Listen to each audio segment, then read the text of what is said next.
n ti kojú ẹ̀ síra mi.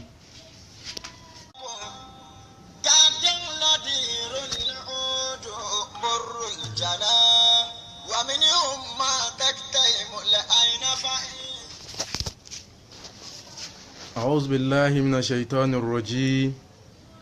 بسم الله الرحمن الرحيم اللهم صل على سيدنا محمد الفاتح لما أغلق والآت لمن سبق ناصر الحق بالحق والهادي إلى صراطك المستقيم وعلى آله حق قدره ومقداره العظيم اللهم صل على سيدنا محمد عبدك ونبيك ورسولك نبي أمي وعلى آله وصحبه وسلم تسليما اللهم صل على سيدنا محمد صلاة تنجينا بأجمل الأهوال والآفات وتقضي لنا بأجمل الحاجات وترفعنا عندك لا درجات وتبلغنا بأقصى الغايات من جميع خيرات والآيات وبعد الممات. In the name of Allah, the most beneficent, the most merciful. Oh Allah, so the blessing upon the Prophet Muhammad. Oh Allah, in the name of Allah, the beneficent, the merciful. Praise be unto Allah, the Lord of the world, the Master of the day of the judgment. It is you, only you we worship. It is only you we ask for help. Guide us in the straight path of those you have been faithful, not those against you. Alhamdulillah wa salatu wa salam. Ala Sayyidina al-Mursalin, Sayyidina Muhammad, Sayyidina Aminullah, Sayyidina Muhammad, Sayyidina Habibullah, Sayyidina Muhammad, Sayyid Mustafa Muhammadun sallallahu alayhi wa sallam. Adúpẹ́ lọ́dọ̀ Ọlọ́run, ayin Ànábì wa Muhammad, akí Ọlọ́run, akí Ànábì wa Muhammad, akí gbogbo àwọn lẹ́tọ̀ọ́ akí, akí bàbá Sheikh Ahmed Tijani, akí Maulana Sheikh Alhaji Ibrahima, akí bàbá Sheikh Usman Sulaiman Tijani Erubu Al-Ilori, akí àfáwà Sheikh Abdul Gani Muhammadu Sani Al-Farawi, akí wọn gbogbo níjà àfáwà alápapọ̀ gbogbo wọn lákì, àṣẹ́nì kankan kù, gbogbo yín lákì, Ọlọ́run wọlá àlùbáríkà yín, èyí tá a tún wà lérí ètò náà lénìí. Ọlọ́run o afọlálù kọ̀rọ̀hánì àfibíọ́ Ọlọ́run mọ́ sílé ìlàsì ìmọ̀fẹ́ ní kọ̀ọ̀kan wa ọlọ́dúnẹ́bí wọn ju Ọlọ́run gbogbo ẹ̀yàn olólùfẹ́ wa ṣé òní yáàsì ti wà lórí ètò ṣé òní yáàsì ṣé wa àdìdọ́wánù láì ní yáàsì àlè lórí ọmọ ti wà lórí ètò ẹ máa sọ mọ́ àwọn èèyàn yín ẹ máa ṣíà prógrámù náà bẹ́ẹ̀ sì máa ń bá wa ṣíà rẹ̀ ẹ máa ṣíà prógrámù náà bẹ́ẹ̀ sì máa ń ṣíà rẹ̀ Ọlọ́run kó gbàdúrà ẹnì kọ̀ọ̀kan yín Ọlọ́run kó yọ́nú sí yín Ọlọ́run kẹjẹ máa ráàánú ọlọ́gbọ́n ẹni tẹ́ wà lérí ètò pẹ̀lú wa láàárọ̀ òní gbogbo ẹni tẹ́ wà lérí ètò pẹ̀lú wa láàárọ̀ òní lónìí Sunday Ọlọ́run afọlá Kùránì àfibẹ̀yìn àfibẹ̀ Ọlọ́run afọlá Kùránì àfibẹ̀ Ọlọ́run afọlá gbogbo tí ń jẹ́ ànábì Ọlọ́run àfibẹ̀wọ̀ Ọlọ́run gbogbo apátápátá mọ́sàjá máa rí ìyọ́nú Ọlọ́run. Our last topic we discuss about what is dream. Our last topic we discuss about what is dream and the importance of dream. But today we are going to start from where we are stopped last week. So continuation, importance of dream òun la fẹ́ discuss pẹ̀lú ara wa lọ́jọ́ ìní Ọlọ́run wọlá ànábì wọn ju Ọlọ́run pé ìwúlò wo ni àlá nínú ìgbésí ayé ọmọ ẹ̀dá pàtàkì wo làlá nínú ìgbésí ayé ọmọ ẹ̀dá ìyẹn sáà ní máa ń ṣe nǹkan kan nínú ayé kọ́mọ̀ ní wúlò tí ní pàtì nínú ayé rẹ̀. Ànábì wa Muhammad sallallahu alayhi wa sallam látàrí ànábì kárí gbogbo àwọn ànábì Ọlọ́run látòkè délẹ̀ gbogbo wọn náà ní ìwúlò ń tà là ń ṣe nínú ayé wọn gbogbo wọn ní gbogbo tí kálukú dà nínú ayé gbogbo kálukú náà ló ní ìwúlò ń tà là ń ṣe nínú ayé rẹ̀. kágbé látàrí bàbá ńlá wa Ibrahima aleyhi salatu wa salam tá a ṣàlàyé fún wa lọ́sẹ̀ tó kọjá nínú suratu Sofat níbi tí ànábì wa Ibrahima bàbá àgbàgbọ́ níbi tó ti lálàá tó ní jẹ́ ọmọ tí àlá tó lá pé kó mú ọmọ rẹ̀ kó dú ọmọ rẹ̀ kó fi ṣe sacrifice fọ́lọ́run àlá tó lá náà àlá ní ṣe bá àlá náà ló lá lẹ́yìn ìgbà tá ànábì Ibrahima lálàá tán nígbà tí ó fi rí solution lórí àlá náà ni pé mọ́ wulẹ̀ dú ọmọ wọ́n dú ọmọ rẹ̀ àgbò ní kó fi rọ́pò lẹ́yìn ìgbà tó bá gbò rọ́pò tán lẹ́yìn ìgbà tó fi nǹkan lẹ́mìí rọ́pò tán tí ò dú ọmọ rẹ̀ mọ́ solution náà ní lórí àlá ẹni tó bá lálàá ó ní ọmọ solution lórí àlá tó bá lá ẹni tó bá lálàá ó ní ọmọ pé ẹni tó bá ka àlá rẹ̀ kún tó mọ̀ pé àlá wúlò nù gbèsè ayé rẹ̀ ṣé bó ní ó jáde nítorí àlá tó lá tí ọmọ nǹkan tó yẹ kó nánú àlá tó yẹ kó lá. lẹ́yìn ànábì wa Ibrahima ànábì wa Yusufu àwọn tó dé ká ànábì ó tó dé ànábì wa Yusufu náà ṣé bá lálò náà lá àlá náà ló lá ta sọ fún wa lọ́sẹ̀ tó kọjá ipa ànábì Yusufu sọ pé òun rí ìràwọ̀ mọ́kànlá òṣùpá àtòrùn mọ́kànlá ibà láàrin náà lànàbí Yusufu lá aláìní náà lànàbí Yusufu lá nígbà tánàbí Yusufu lá láǹtán pé òun rí ìràwọ̀ mọ́kànlá òun òṣùpá mọ́kànlá òun rí àwọn nǹkan mẹ́ta yìí tó jẹ́ mọ́kànlá tí wọ́n á forí balẹ̀ fóun ó wà lọ bá bàbá rẹ̀ tí ń jẹ́ Yakuba ní àbá Yakuba wá ń tú àlá náà fún pé bó ṣe rí nì ẹni tó bá lálàá tó ti mọ̀ pàtó pàtàkì rẹ̀ nǹkan tí yẹn bá pàtàkì nìyẹn máa ń wọ ẹni tí ó bá yẹn wá solution lórí ẹ̀ gbogbo ẹni tẹ́ wà lórí ètò Lákì àṣewà Ridwanullahi Niyas Al-Ilory wọ́n ti wà lórí program live video báyìí gbogbo ẹni tẹ́ ń wà Ọlọ́run kó bí àbùkátà yín ọlá àná Muhammad wájú Ọlọ́run wala la hawla wala quwwata illa abila alila wala la hawla wala quwwata gbogbo yin tẹ́ ń bẹ lórí ètò pẹ̀lú wa gbogbo yin na Lákì a se ni kankan kù Ọlọ́run wala Ànábì wa Muhammad wala aba Sheikh Alimi Ọlọ́run gbogbo yin tẹ́ ń bẹ lórí ètò pẹ̀lú wa Ọlọ́run kó bí àbùkátà yín kí wá ní wúlò àlá inú gbésí ayé ọmọ ẹ̀dá kí ni pàtàkì rẹ̀ important of dream nǹkan tá fẹ́ discuss pẹ̀lú ara wa lé nínú ni ìwúlò àlá inú gbésí ayé ọmọ ẹ̀dá la mú gbọ́n Ànábì Ọlọ́run wa láti kálukú wọn lá amu wa kí la Ànábì náà lálàá Ànábì náà lálàá ńgbà Ànábì lálàá òun náà láyà kan tó àyà tó sọ̀kalẹ̀ náà Al-Qur'ani a'udhu billahi minash shaitani rajim bismillahir rahmanir rahim laqad sadaqallahu rasulahu ru'yan bil haqqi Ànábì náà lálàá Ànábì náà láhùn laqad sadaqallahu ru'yan bil haqqi pé ìwà Ànábì o ní laqad sadaqallahu rasulahu ru'yan bil haqqi gbogbo Ànábì náà ṣe lálàá bẹ́ẹ̀ ni gbogbo àwọn tó dèèyàn láyé bẹ́ẹ̀ làwọn náà máa ń lálàá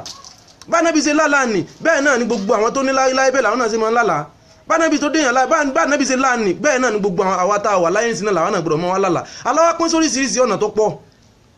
ẹni tí ń bẹ láyé tí kì í lálàá rárá ń bẹ ìmọ̀ abẹ láyé rẹ tó lálàá pé ìwọ̀n kì í lálàá àìmọ́mọ́ lálàá rẹ ìyẹn òkú èèyàn ni kì í lálàá ike kan ti wà nù transformer in a spiritual way tó ti block nǹkan kan àìmọ́ lálàá rẹ ìyẹn ogun ni fún ọ ń pè mí kúkú lálàá èmi àtàlá rẹ àtàlá àbúrò kí là ń kẹ ogun ni fún ẹ àìmọ́ lálàá kankan Ànábì là ń sọ̀rọ̀ rẹ̀ fúnra wa yìí náà pé làkọ́dí sadaqallahu rasulahu ru'yan bil haqqi pé alálílá ó ṣe pàtàkì nù gbésí ayọ̀ mẹ́ẹ̀dá lẹ́ni tó bá fẹ́ déèyàn gbogbo àwọn tó déèyàn lẹ́ni tá à ń rí gbogbo àwọn tó ní láyé lónìí tá à ń rí gbogbo àwọn tó déèyàn jàǹkàjàǹkà lónìí tá à ń rí inú àwọn gangan fúnra wọn ti lálàá yìí pé àwọn fẹ́ débi táwọn fẹ́ níbi táwọn wà lẹ́ni yìí àwọn bí ẹlòmíì lọ bá wọn láàrú àlá yẹn àwọn gangan ẹlòmíì ló la nígbà tó wà kékeré ni àbí nígbà tó wà báyìí àlá ni yóò jẹ́ kí wọ́n mọ̀ pé ibi tí mo wà báyìí ń jẹ́ àyè mi ni àlá ni ó jẹ́ kí wọ́n mọ̀ yí pé ọlọ́dà pé ìrìn àjò mi bí tí mo dé dúró yìí kò yẹ kí n tí ì dúró débẹ̀ o kò yẹ kí n tí ì dúró síbẹ̀ o àlá ni ó jẹ́ kí wọ́n mọ̀ yí pé n tó kànnú ìrìn àjò ayé mi ti kọjá kí n kàn jòkó lẹ̀ tẹ́tẹ́lẹ́ bí yẹn bá ti mọ wọn lálàá bẹ́ẹ̀ ni tí kì í lálàá ara odidi èèyàn kan ní òkú èèyàn nìyẹn nǹkan kan ni ló ṣẹlẹ̀ nù sẹ́mi rẹ̀ wọ́n máa ń jí inú ayé inú ìgbésí ayé ọmọ ẹ̀dá àwa àfáà máa jí àwọn àfáà máa jí tí yẹn bá rà àfáà tó mọ̀ ń pa rẹ̀ ẹni tí kì í lálàá tẹ́lẹ̀ tí yẹn fọwọ́ kàn tí yẹn rẹ̀ pé ẹ máa lálàá pẹ̀lú ọ̀pọ̀lọpọ̀ ìrìn àjò ẹni alákànnù ẹlòmíín bẹ̀rẹ̀ kò ní látara ẹlòmíín bẹ̀rẹ̀ pé máa ń lálàá àmọ́ láyẹn ó nọ́mà mídù ló wà aláyẹn ò pọ̀ jù kò kéré jù ọ̀tọ̀ lẹ́ńtẹ́ pé yóò lálàá aláàtí ẹjọ́ ojúmọ́ ni tó bá ìfojú lóorun àtọ̀sán àti ìdájí àtòru gbogbo gbà ní ọmọ lálàá aláò gbọ́dọ̀ pọ̀ jù àwọn àgbàlagbà wà jọmọ yìí wa pé ìmọ̀ wọn lálàá rẹ̀ yẹn tó bá tún wọn lálàá yẹn tó bá ti pọ̀ jù aláàrẹ̀ yẹn tó ńlá tó bá ti pọ̀ jù ó tún ní àkẹ́sí ó tún ní ìkẹ́fínsí ayé tó mọ kẹ́fínsí nípa wọ́n ṣe mọ́ wọn lálàá jojúmọ́ ó gbọ́dọ̀ nínú gbogbo nǹkan tí yẹn máa ń ṣe láyé ló gbọ́dọ̀ ní bó ṣe mọ gbogbo ẹni tẹ̀ mẹ́lẹ́ ètò pẹ̀lú sí Niyas gbogbo yín la kí o Ọlọ́run kó bí àbùkátà yín Ọlọ́run mọ́sà jẹ́ ráàánú Ọlọ́run ọlá Kùránì kí gbogbo ẹni tẹ̀ ń ṣe àprógrámù wa ìyẹn mọ́ ṣí àrẹ̀ dáadáa kan ni wọ́n náà ń ṣe nì èyí táwa náà ń ṣe torí Ọlọ́run torí Ànábì ni èyí tí wọ́n náà ń ṣe tí wọ́n náà tó ń ṣe àprógrámù yẹn gbogbo ẹni tẹ̀ mọ́ ṣe àprógrámù sí Niyas gbogbo yẹn mọ́ ráàánú Ọlọ́run gbogbo yẹn mọ́ rí fọkànbalẹ̀ ọlá Ànábì Muhammad wọ́jú Ọlọ́run ọlá Kùránì Karim gbogbo wa pátápátá tájọ wà lórí ètò wa lórí important of dream ìwúlò àlá nínú ìgbésí ayé ọmọ ẹ̀dá ẹni tí yóò bá kí ń lálàá gẹ́gẹ́ bí mo sọ fún wa tí kì í lára rárá òpó èèyàn ni ẹni tí bá ti ń la tó bá ti pọ̀ jù ó tún ní kẹfẹ́ sí ẹni tó bá ti ń la tó bá jẹ́ mídù bí yẹn bá jẹ́ mídù nù àlá ìyẹn sì tó ń da nítorí ẹni tí bá ń ṣèyànjú ẹni tó bá níyànjú gan àlá rẹ̀ tó mọ̀ la àlá tó jẹ́ pé yóò mọ nírísì ni tó bá ti ráwọn tó bẹ tu tó bá jó níyànjú àlá yóò mọ̀ sọ fún ẹ pé múra sí àlá yóò mọ̀ sọ fún ẹ pé ó yẹ kó ní sùúrù báyìí aláyọ̀ mọ̀ sọ fún ẹ pé bó o ṣe ń lálàá yẹn ọgbọ̀rọ̀ mọ́ wá solution sí aláyọ̀ mọ̀ sọ fún ẹ pé ìwúlò rẹ̀ rẹ̀ aláyọ̀ mọ̀ sọ pé pàtì rẹ̀ ní aláyọ̀ mọ̀ sọ fún ẹ pé eré ọgbọ̀rọ̀ sáré aláyọ̀ mọ̀ sọ fún ẹ pé eré tó ń sá ó yẹ kó slow kìí ṣeré ọgbọ̀rọ̀ lásìkò tó àwà yóò méjì sísìn ó yẹ kó sáré tó pọ̀ jù ẹni tí bá máa wá ń ṣàdúà tí ẹ gbá àdúà ní aládùà bá ní ọ tó o bá máa ń ṣàdúà tó o bá lálàá ó yàtọ̀ sẹ́ni tí ò níyànjú kankan pé wọ́n ń ṣàdúrà ni ọwọ́ arápẹ̀rẹ̀ kan apẹ̀rẹ̀ yẹn gbọ́dọ̀ ní pàtì inú sẹ̀mí rẹ̀ ọ gbọ́dọ̀ níbo yẹ pàtàkì ẹ̀ gbogbo ẹni tẹ́ ń bẹ lórí ètò pẹ̀lú sí Niyas gbogbo ẹni tẹ́ ń ṣe àprógrámù yẹn gbogbo yín la rí o Ọlọ́run kó bí àbùkátà ẹnì kọ̀ọ̀kan yín ọlá Ànábì Muhammad ọlá Kùránì Karim ẹ̀yìn tá Ànábì Muhammad sọ fún wa nù ni tá Ànábì ń tá a rí nínú àkọọ́lẹ̀ tí Ọlọ́run sọ fún Ànábì Muhammad òun náà nù pé laqad sadaqallahu rasulahu ru'yan bil haqqi irú Ànábì alátọ̀ láàánì ọ̀dà àwọ̀ Ọlọ́run bó ṣe láàrún bẹ́ẹ̀ náà ló ṣe rí wà Ànábì náà ní pé tẹ́lómi náà bá lálàá ẹni tó lálàá lọ́wọ́ àfáwà ìfìrìt Alhaji wa Suleiman Ewédìímú gbogbo ní olólùfẹ́ wa ni wọ́n tán fẹ́ràn wa púpọ̀ gbogbo nǹkan ní tí náà lọ́mọdé ọba jẹ́ gbogbo gbàlẹ́ mọ́ sí àprógrámù wa àṣírí yìí ò ní tú o ọlànà mahama gbogbo ẹni tẹ́ ń sí àrùgbọ́ iná lákì o àṣẹ́nì kankan kù gbogbo ẹni tẹ́ wà lórí ètò pẹ̀lú sí òníyàs ọlọ́run jẹ́ mọ́ ara nu ọlọ́run níta ń ṣàlàyé fúnra wa náà ni pé pàtàkì àlá nínú ìgbésí ayé ọmọ ẹ̀dá the dream can allow you to know that we are on top of the world Allah lè jẹ́ kó mọ̀ yí pé o wà on top of the world Allah lè jẹ́ kó mọ̀ yí pé wọ́n náà èèyàn ńlá ni ẹnu ayé náà Allah lè jẹ́ kó mọ̀ yí pé wọ́n náà pàtàkì ni ọ́ Allah lè jẹ́ kó mọ̀ yí pé nínú sẹ̀mí rẹ ládùúgbò yín nílé ìyá rẹ ní bàbá rẹ Allah lè jẹ́ kó mọ̀ yí alájẹ́jẹ́ kó mọ̀ ipé wọ́n gẹ́gẹ́ fúnra rẹ̀ kí n sọ ordinary èèyàn Allah lè jẹ́ kó mọ̀ ara àwúlò àlá nìyẹn dream can allow you dream are highly personal and have the most significance individual dreaming pé Allah o tá à ń ṣàlàyé ẹ̀ fúnra wa yìí Allah o tá à ń wí fúnra wa yìí Allah lè jẹ́ kí o mọ̀ bí nǹkan ṣe pàtàkì àsìkò tó wà bóun ní pàtàkì Allah lásìkò tó láhùn ni mo fi ń sọ fún wa lọ́sẹ̀ tó kọjá pé nínú àwẹ̀ Allah tí yẹn bá lá lọ́gbọ̀n àwẹ̀ ó ní tí ń sọ fún wa Allah tí yẹn bá lá ní mẹ́wàá tó wá kányìn àwẹ̀ ó ní tó sọ fún wa Allah tí yẹn bá lá tó ní ìdájí ó ní tó sọ fún wa alátíyàn láláti nǹkan bí aago 3 ságo 5 dájú ní tó sọ fún wa alátíyàn láláti bí aago 8 alẹ́ tó ládágo 12 ó ní tó sọ fún wa àfi káwá rẹ̀ ní tó fẹ́ bá wa tú àfi káwá rẹ̀ ní tí ó sọ fún wa pípọ́ láyé ṣe rí ní tààlà yìí ń sọ fún wa ni gbogbo ẹni tí wà lédè ètò pẹ̀lú sí òníyàs ọlọ́run jẹ́ mara nu ọlọ́run ọlá Kùránì Kẹ́rímù látara important of dream through the dream you can know this you can know that those nǹkan tó ń ṣẹlẹ̀ sí wa a lè mọ̀ bóyá nù bẹ̀rù láwà fears a lè mọ̀ látara àlá a lè mọ̀ pé àlá tá ń lá lọ́wọ́ báyìí àlá bẹ̀rù ni o àlá lè ṣàlàyé fún wa àlá lè jẹ́ ká mọ̀ pé desire wa àlá lè jẹ́ ká mọ̀ nǹkan tó ń ṣẹlẹ̀ nǹkan tá ń rò àlá lè jẹ́ ká mọ̀ pé hope ipe má sùn náà bí tó sùn sí yẹn dídé lẹ̀ àlá lè jẹ́ kó mọ̀ ipe ọ̀rọ̀ pé dídé tó ń lọ ní dídé sókè nítorí kó mọ̀ sáré àlá lè jẹ́ kó mọ̀ ipe ìrìn àjò ayé rẹ̀ kìí ṣe bá ó ṣe kó rìn kó ṣe bẹ́ẹ̀ ló ṣe rìn yẹn àlá lè jẹ́ kó mọ̀ ipe má sùn o gbogbo ẹni tó bá ti sùn láyé kò ní débi tí ń lọ àlá lè jẹ́ kó mọ̀ Allah lè jẹ́ kó mọ̀ pé ẹni tó bá ń là bó ṣe ń lálàá yẹn lọ́wọ́ gbogbo ẹni tó bá dúró látara pé ó lálàá ó wá pàtàkì àlá tó lá ó lálàá ọ̀rẹ́ ní tó yẹ kó bẹ́ẹ̀ tú ó lálàá ó mọ̀ tó yẹ kó ràn tó kàn tó yẹ kó ràn káàfi ìtàn ẹni obìnrin kan tó wà nú oyún káàfi ṣe sample fún ara wa ní tó ṣẹlẹ̀ ní kò tí ju ọ̀sẹ̀ 3 sọ́sẹ̀ 4 lọ ní nǹkan tó ṣẹlẹ̀ yìí ìyàwó rẹ̀ wà nú oyún ó wà bí oṣù 7 ẹnìkan wá lálàá ẹnìkan lálàá sóbìnrin yẹn pé ńgbà tó fẹ́ bímọ yẹn ó wá kú bó fẹ́ bí mo báyìí ló wá kú ó lálàá yẹn lákọ̀ọ́kọ́ ó sọ fọ́kọ látara pé rúmbà tó máa sọ fún ìyàwó ìrúlé mọ́ bàyàwó ó sọ fọ́kọ lákọ̀ọ́kọ́ ó tún lálẹ́ kejì ó tún sọ fọ́kọ nígbà tí ó délẹ̀ kẹta ọkọ náà bá lálàá fúnra rẹ̀ ọkọ wọn pé just ordinary sleep just ordinary dream nígbà àlá lásán ni àlá mọ́ ń parọ́ jèrè tí yẹn bá rò mọ́júmọ́ tó bá ń bá yẹn lẹ́rù ni lójú kan tó dẹ̀ wà látijọ́ látara pé ó ní àlá òkákún you are still where you are you can't move forward like that. You can't succeed like that until you discover what they are calling dream. Àfi kó discover dream yẹn tó ń lá látò tí ń lá ní 20 years ó ní àfi kó discover rẹ̀ bẹ́ẹ̀ wá ní obìnrin wọn lálàá yìí sóbìnrin bẹ́ẹ̀ lẹ́ẹ̀mejì lára ta ọkùnrin yìí náà lálàá yìí ó nírọ́ ni ìgbà tóbìnrin yẹn máa fi wọ oṣù 8 àbọ̀ tó kú bí 15 days àbóṣù kan tóbìnrin yóò fi lálàá ìyá ọkọ rẹ̀ tó wá lálàá yìí pé kọ́bá ìṣẹ̀lẹ̀ lójú ẹsẹ̀ mọ́ ìsọfọ́ kọlọkọ́ sọ yìí pé kò sí nǹkan tó jọ aláníjèrè kò sí nǹkan tó máa ṣẹlẹ̀ nígbà tóbìnrin yìí ó dásìkò tí ó bímọ obìnrin yìí wọ́n wá discover pé wọ́n sọ operation fóbìnrin yìí ni wọ́n sọ operation lẹ́yìn ìgbà tí wọ́n sọ operation fún tóbìnrin yìí wá padà kú ọmọ yẹn nìkan wá ṣẹ́kù láyé báyìí ẹ yorùbá nínú Muhammad sallallahu alayhi wa sallam ẹ dákun ṣé ìyàwó yẹn ló parẹ́ ẹ̀ ni àbáwọn tó ń lálàá sí i tó ń sọ fọ́kọ náà ló parẹ́ ẹ̀ ni àbọ́kọ ló pa ìyàwó ẹ̀ wọ́n fẹ́ kí gbogbo akájọ́ wọn béèrè yẹn lọ́wọ́ ara wa ìbéèrè tí wọ́n ń béèrè lọ́wọ́ ara wa yìí látẹ̀lẹ́yìn ìgbà yìí pé olùkú ìtàn ọkọ ṣẹ̀ṣẹ̀ wá sọ jáde pé wọ́n sì lárú àlábá yìí o àlọ́ ń lálàá pé àwọn èèyàn méjì náà ń ṣàlàyé fún ọmọ náà tó pé òun gẹ́gẹ́ fúnra tó lálàá wọn sọ pé ṣé sọ possible sá ẹ dákun torí ọlọ́run àfààní Muhammad fi bẹ̀yìn ẹni tó lálàá yẹn tí ó kàákún ẹni tán ṣàlàá fún ẹ dákun ṣé àìkákùn ṣé ẹ̀mọ̀ pé ó lè gbọ́ odidi ẹ̀mí tó bá yẹ tó wá gbọ́ odidi ẹ̀mí ó yìí tó ń da mélòó ẹlòmíì tó ti kú sáyé látara àlá tí ńlá mélòó ẹlòmíì jẹ́ pé kàn án nìlọ ni òkú èèyàn ni lójú kọ́ lọ́jọ́ ilé ká máa fi yẹra ẹgbẹ́ ẹni tí ò lálàá rárá náà òkú èèyàn ni ẹni tí bá tún lálàá jù àwọn àgbàlagbà ó tún fura sí pé ó sì máa lálàá jù ẹ jẹ́ káwọn èèyàn ká múra ìtọ́nà làlá jẹ́ nù gbésí ayé àwọ̀ ẹ̀dá ìtọ́nà làlá já inú gbésí ayé pàtàkì gbésí ayé ọmọ ẹ̀dá ìtọ́nà oríire làlá jẹ́ lẹ́ni tó bá pàtàkì ẹ̀ gbogbo nǹkan bá ń bọ̀ bá dánwò ká bá ń bọ̀ àlá ni ó sọ pàtàkì ẹ̀ fún wa yí pé lẹ́yìn ẹni tó bá rí tú ló jẹ́ kémi sí òní yá sí wá sí ìwé kan ìwé tí mo ṣe ni ìtọ́nà pẹ̀lú agbára ẹ̀mí lónìí ìwé tí mo ṣe ni direction with power of spirit níwé yẹn gbogbo ẹ jẹ́ ká wà ó wà lọ́jà ẹni tó bá nídìí ẹ̀ kó pe nọ́mbà mi ẹni tó bá nídìí aṣọ ṣọ́ọ̀bù tó bá wà fún wọn ó wà lóṣòdì ó wà lábúlé Ẹ̀gbá ó wà Ṣàngó ó wà nílùú Ìjòkò ó wà káàkiri bẹ́ẹ̀ tí ẹ bá dé lọrin yóò rí ó wà Nàìjíríà káàkiri bẹ́ẹ̀ ẹni tó bá nídìí ẹ̀ direction with power of spirit àlá ni ó sì ní direction ni ojú ọ̀nà nífẹ̀ẹ́ tí wọ́n bá lálàá tó bá ń pàtàkì ẹ̀ mo ń sọ fún wọn náà lẹ́ni àlá tí wọn náà ńlá dídí ńlẹ̀ tágìrì wọ́n ni tí ó bọ̀ tú àlá rẹ̀ tágìrì pé nọ́mbà mi tó bá nídìí nǹkan kan lérí àlá rẹ̀ lórí ọ̀rọ̀ gbésí ayé rẹ̀ kéèsì nǹkan tó kàn lè jòkó lẹ́nu ilé tó ní mọ tó kàn nu ayé rẹ̀ tó bá fẹ́ déèyàn mọ́ dààmú mọ́ sí òní àti njó kọ́ mọ́ yí olónìí pé pàtàkì àlá rẹ̀ nínú ayé rẹ̀ òyìn tó bá fẹ́ ṣoríire pàtàkì rẹ̀ wọ́n ni tí ó bẹ̀ tú pàtàkì rẹ̀ wọ́n ni tí ó sọ ń tà láyé bá ń sọ fún ẹ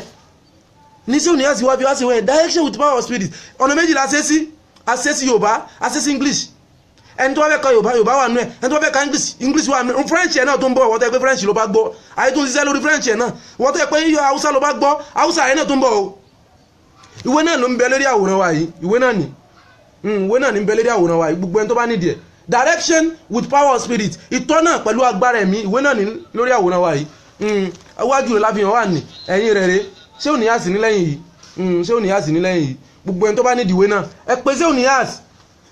ẹ pè mí sórí ẹ̀rọ ìbánisọ̀rọ̀ mi àtẹ̀yìntẹ̀ wà Nàìjíríà àtẹ̀yìntẹ̀ wà lókè òkun ẹni tó wá nídìí ẹ̀ lókè òkun á mọ̀ bí ó ṣe dọ́dọ̀ ara wa á lọ kágò rẹ̀ ni tí ó yìí dọ́dọ̀ wa gbogbo olú tíyẹn bá wà bí yẹn bá wà ní Chicago bí yẹn bá wà lamẹ́ríkà tíyẹn bá wà ní Florida tíyẹn bá wà ní Spain tíyẹn bá wà ní Italy tíyẹn bá wà ní Dubai tíyẹn bá wà ní Canada tíyẹn bá wà ní Japan tíyẹn bá wà ní England gbogbo olú tíyẹn bá wà lérí àlá rẹ̀ just cause you ask if you have any dream that you don't understand about it I'm there for you I'm here for you just call me contact me I will tell you, I will explain the deep of your dream. I will explain everything that in you to you. Just cause you only ask. I'm with you. I will always with you. God will answer your prayer. God will be with you. I want every one of us to know that the importance of dream in our life is among those something that we must determine. We must know the secret of our dream. If you can look to Joseph in the Bible, Joseph have a lot of dream. And where there's no dream, where there's no vision, the people perish. I'm always said it. Your background does not determine what you are going to become in life unless you don't discover yourself, unless you don't find solution to your dream. That is why I'm always tell you that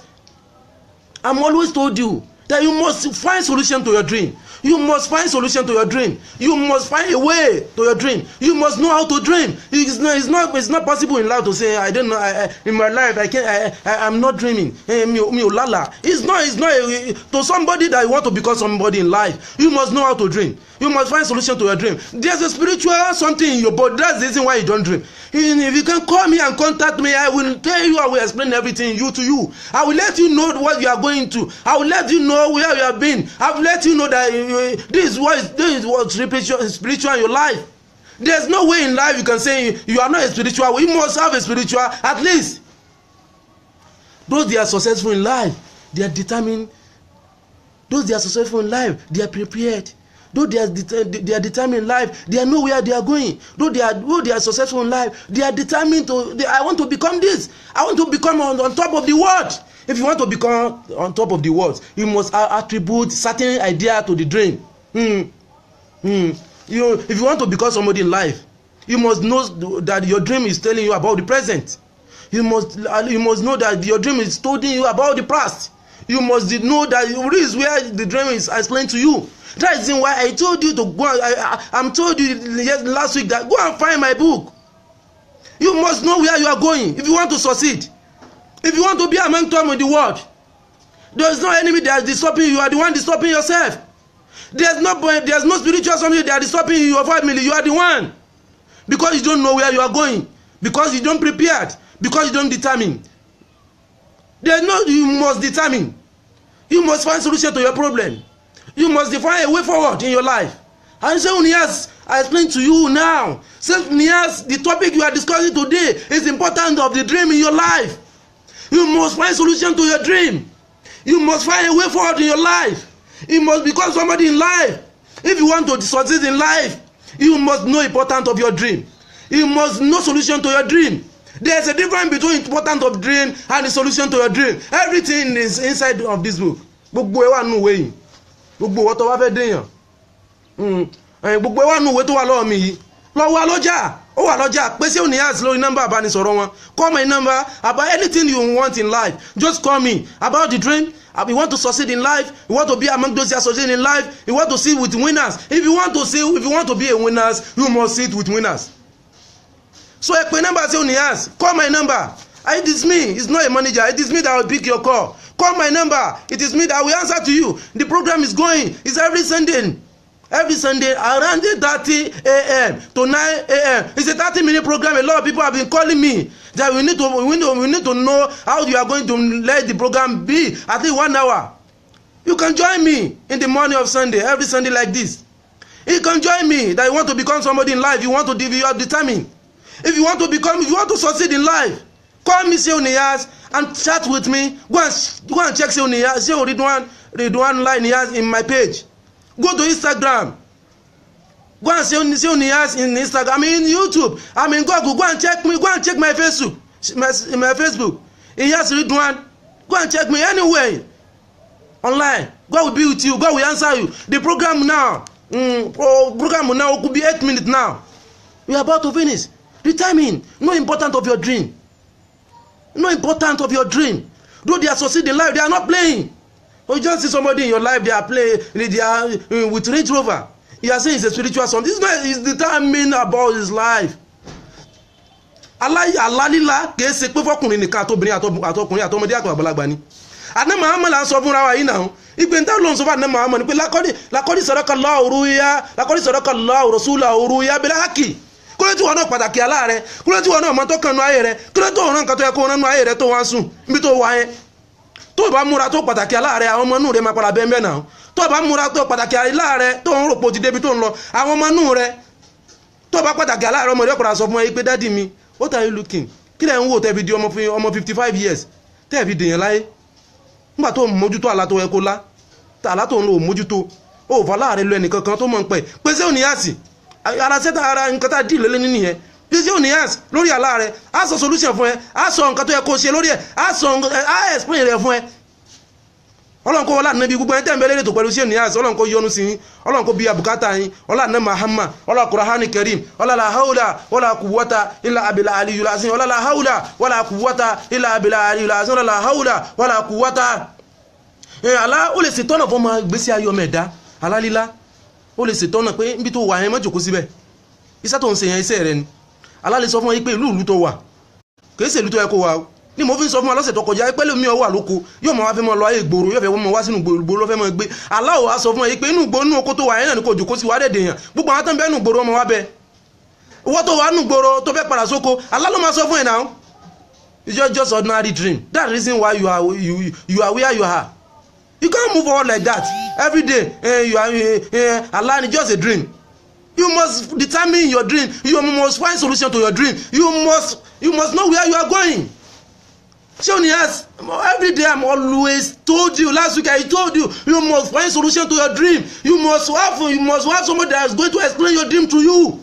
It's not something you are going to sit down at home. You are just saying you are going to succeed in life. You can't succeed like that. You must find solution to your life. You must find solution to your children. You must find solution to your wife. You must find solution to your husband if you want to be among those who are succeeding in life. If you don't want to be among those that beg.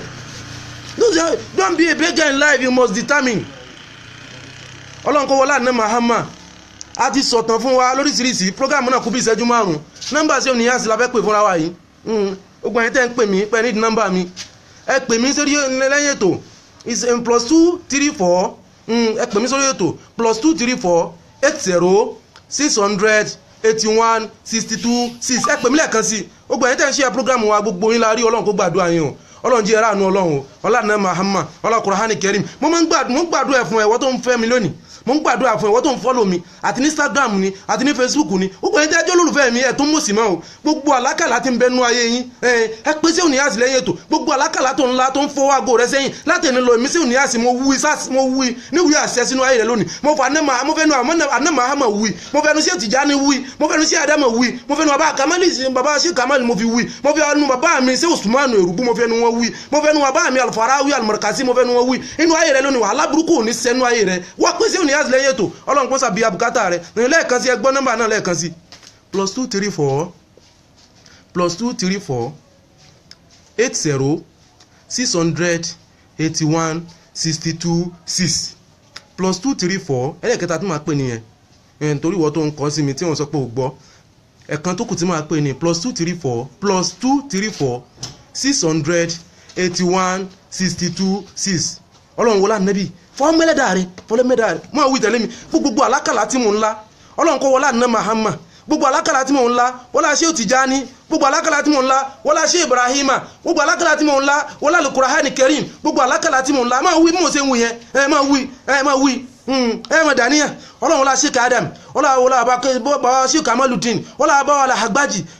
wọlá bàbá Sheikh Adam wọlá bàbá Sheikh Usman Sulaiman Tijani Erubu wọlá bàbá Alfarawi wọlá bàbá Sheikh Alim wọlá bàbá Sheikh Ajongbolo wọlá bàbá Mukhtaru Salekoto wọlá Sheikh Alimi tó tẹ̀lú Ìlọrin wọlá Anna Muhammad wọlá àyẹ̀tà Anna Muhammad tó sùn sí wọlá àyà tó bí Ànábì wọlá àyà tó bí Sheikh Tijani wọlá àyà tó bí bàbá Sheikh Adam wọlá bàbá tó bí bàbá Sheikh Adam wọlá Al-Qur'an wọlá ọjọ́ òní èmi ṣé òní àti mo pálàṣẹ sínú gbèsè ayé rẹ lẹ́ni ó ti bẹ̀rẹ̀ sí déèyàn ó ti wọnú ayé lẹ́ni ó ti bẹ̀rẹ̀ sí níláárí ó ti wọnú ayé lẹ́ni ó ti bẹ̀rẹ̀ sí rí bá ti ṣe ó ti wọnú ayé lẹ́ni ẹ pé sí òní àǹsì mi ò lè pe nọ́mbà yẹn jù báyìí lọ gbogbo ẹ̀yin tẹ́ ní ẹ̀gbọ́n ẹ lọ pé ẹ lọ tún wò kẹ́ ẹ wo nọ́mbà mi gbogbo ẹ̀yin wa tẹ́ ń bẹ ní Italy Ọlọ́run kó bí àbùkátà yín gbogbo ẹ̀yin wa tẹ́ ń lọ́pàá àdúrà yín gbà káàkiri ẹ̀yin tẹ́ wà ní Dubai ẹ̀yin tẹ́ ń pè mí ní Amẹ́ríkà ẹ̀yin tẹ́ ń pè mí ní London gbogbo ẹ̀yin tẹ́ ń pè mí ní Europe àti ní Spain gbogbo yín Ọlọ́run kó bá ń bí àbùkátà yín o Ọlọ́run bá ń yọ́nú sí yín Ọlọ́run náà Muhammad gbogbo ẹ̀yin tẹ́ ń bẹ ní Ghana gbogbo ẹ̀yin tẹ́ ń bẹ ní Dubai gbogbo ẹ̀yin tẹ́ ń bẹ ní Spain gbogbo ẹ̀yin tẹ́ ń bẹ ní Japan gbogbo ẹ̀yin tẹ́ ń bẹ ní Korea gbogbo ẹ̀yin tẹ́ ń bẹ ní Italy gbogbo olùtẹ́ni kọ̀ọ̀kan yín wà àánú Ọlọ́run ìfọ̀kànbalẹ̀ Ọlọ́run gbígbàdúrà Ọlọ́run sábà mi ṣe fún yín o Ọlọ́run náà Muhammad Ọlọ́run Qur'ani Karim Ọlọ́run la hawla wala quwwata illa ogun amúnimúni ayé àtẹ̀mí àti wọ́ mọ́fà wálé wọn lọ́mú o gbogbo àwọn tó máa ń gbèyàn mi àwọn kan bẹ láyé tó máa ń gbèyàn mi tó ń gbèyàn mi tó fi gba ránkì wájú Ọlọ́run àtẹ̀mí àti wọ́ mọ́jú ó gbèmí àti ẹ̀mí o mọ́jú ó da ìpè sí wa lórí ayé Ọlọ́run Muhammad Ọlọ́run Qur'ani Karim Nàìjíríà Ọlọ́run sábà wa tó Nàìjíríà Ọlọ́run sábà wa tó àbí kí wọ́n wá solution nínú ayé ẹni tí yóò bá wá solution nínú ayé inú òkè sí níbi tí Nàìjíríà dé dúró dúkè sí níbi tí orílẹ̀-èdè ayé dé dúró níbi yóò lògùn oorun kòró oorun sùn mọ́ bí yẹn bá ti dáná tó bá ti jẹun lójú ẹsẹ̀ náà lọ́mọ lẹ́bí ó ti tún mọ pẹ́ kí lójú orí bẹ́ẹ̀ wọ́n pèsè òníyàsí bóòlù ayé tí ò sí ní nira bóòlù ò sí ní dààmú mọ́ Ọlọ́run wọlé ànábì Ọlọ́run jẹ́ ọmọ aráàánú Ọlọ́run wọlé ànábì jẹ́ orí fọkànbalẹ̀ gbogbo ẹ̀yin tẹ́lẹ̀ ń bẹ lédè tó pèsè òníyàsí àtẹ̀yìn àfáà ni àtẹ̀yìn pásọ̀ ni àtẹ̀yìn wòlíì ni àtẹ̀yìn alágbára ni àti gbogbo ẹ̀yin tẹ́ ń bẹ lẹ́yìn sí òníyàsí ni gbogbo ẹ̀yin tẹ́ ń fẹ́ mi Ọlọ́run jẹ́ ọmọ aráàánú Ọlọ́run gbogbo ẹ̀yin tẹ́ ń fẹ́ mi jẹ́ ọmọ orí fọkànbalẹ̀ Ọlọ́run Muhammad níta sọ̀rọ̀ lórí fúnra wa lẹ́ni tí sí òníyàsí sọ ni pé ìwúlò àlá nínú ìgbésí ayé ọmọ ẹ̀dá the importance of dream in our life. You must know the importance of your dream if you want to succeed in life. That is why mo fi sọ fún ẹ pé láti ní lọ dídé pé sí òní àsì pa àwọn tó yẹ kó pé inú ìgbésí ayé rẹ lórí pé kó lórí solution àlá láti ní lọ ti bẹ̀rẹ̀ sí déèyàn láti òní lọ ọ̀sẹ̀ ọ̀la ta fẹ́ mú jẹ́ kó jọ́sẹ̀ dùnú fún wa gbogbo ẹ̀yin tẹ́ ń retí contract tẹ́ ń pè mí pẹ́fẹ́ gba contract ńlá tí bùkátà yín sì ń bi àtinú yín dùn ẹ̀yin tẹ́ tún retí ẹ̀yin tẹ́ pè mí láàárọ̀ ìpẹ́fẹ́ gba contract ńlá ọlọ́mọsàjẹ́ ìránu Ọlọ́run ẹni tó pè mí láti Amẹ́ríkà tó ń sọ fún mi pé ò nídìí ọmọ